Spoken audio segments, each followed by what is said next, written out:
Inland നാവിഗേഷനും coastal ഷിപ്പിങ്ങും സതീശിന്റെ ആശയമല്ല ശരിക്കും. അത് VS-ന്റെ കാലം മുതൽ തന്നെ ഓഫീസൊക്കെ ഓഫീസിന്റെ ഒന്നും നടന്നിട്ടില്ല.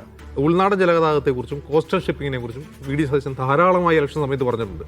അതായത് കേരളത്തിലെ ചരക്ക് നീക്കം റോഡുകളിൽ നിന്ന് മാറ്റി കടൽ വഴിയാക്കി കഴിഞ്ഞാൽ, മംഗലാപുരത്ത് നിന്ന് തിരുവനന്തപുരം വരെയുള്ള കടൽ വഴിയാക്കി കഴിഞ്ഞാൽ അത് വലിയ തോതിൽ റോഡിൽ തിരക്ക് കുറയ്ക്കും. അത് നല്ല ആശയമാണ്. പക്ഷേ ഇൻലാൻഡ് നാവിഗേഷനും കോസ്റ്റൽ ഷിപ്പിങ്ങും സതീശിന്റെ ആശയമല്ല ശരിക്കും. അത് VS-ന്റെ കാലം മുതൽ തന്നെ ഓഫീസൊക്കെ ഓഫീസിന്റെ ഒന്നും നടന്നിട്ടില്ല. ഒരു കനാൽ പദ്ധതി ഓർക്കുന്നുണ്ടോ? പിണറായി വിജയൻ സർക്കാർ, ഒന്നാം പിണറായി വിജയൻ സർക്കാരിന്റെ കാലത്ത് തുടങ്ങുകയും ഇടയ്ക്കൊക്കെ മുടങ്ങി പോവുകയും ചെയ്തതാണ്. കോടിക്കണക്കിന് രൂപ അതിനൊക്കെ വേണ്ടി ചെലവഴിച്ചിരുന്നു. ആ കനാലിലൂടെ എന്തെങ്കിലും ഓടുന്നുണ്ടോ, ആ കനാൽ ഇപ്പോൾ ഉണ്ടോ എന്നും നമുക്കറിയില്ല.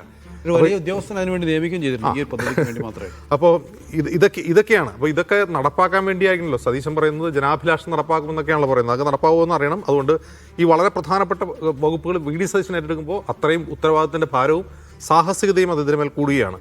രമേശ് ചെന്നിത്തല പ്രതീക്ഷിച്ചതുപോലെ തന്നെ ആഭ്യന്തര വകുപ്പാണ്, അതിൻ്റെ കൂടെ കയറും കൂടിയുണ്ട്. മറ്റേ സണ്ണി ജോസഫ് ഈ വൈദ്യുതി വകുപ്പ് എന്ന് പറയുമ്പോൾ വൈദ്യുതി വകുപ്പിൻ്റെ കൂടാതെ എൻവയോൺമെൻറ്റ് പരിസ്ഥിതി വകുപ്പ് അദ്ദേഹത്തിൻ്റെ കീഴിലുണ്ട്. പരിസ്ഥിതിയും പൊല്യൂഷൻ കൺട്രോളും സാധാരണ ഒരാളാണ് കൈവശം വയ്ക്കാറുള്ളത്. ഇപ്പോൾ രണ്ടായിട്ടാണ് കൊടുത്തിട്ടുള്ളത്. ഇതിൽ ഈ വൈദ്യുതി വകുപ്പിനെ സംബന്ധിച്ച് വൈദ്യുതി വകുപ്പിൽ യഥാർത്ഥത്തിൽ വൈദ്യുതി വകുപ്പിൽ രാഷ്ട്രീയ തീരുമാനങ്ങൾക്കോ ഒരു മന്ത്രിക്കോ ഒന്നും കാര്യമായ റോളില്ല. കാരണം നമ്മളിവിടെ ഉൽപ്പാദനം കുറവാണ്. 20% ഉൽപ്പാദിപ്പിക്കുന്നത്, 80% വൈദ്യുതി വാങ്ങുകയാണ്. അപ്പോൾ വൈദ്യുതി വാങ്ങുന്നതിൽ ഏറ്റവും പ്രധാനപ്പെട്ട കാര്യം അത് വൈദ്യുതി വാങ്ങൽ, പവർ പർച്ചേസ് എഗ്രിമെൻ്റ് ഉണ്ടാക്കുക എന്നുള്ളതാണ്. അതിലാണ് ഒരു പൊളിറ്റിക്കൽ ഡിസിഷൻ ഉണ്ടാവുക. അതിനപ്പുറം മന്ത്രിക്ക് കാര്യമായ റോളില്ലാത്തൊരു വകുപ്പാണത്.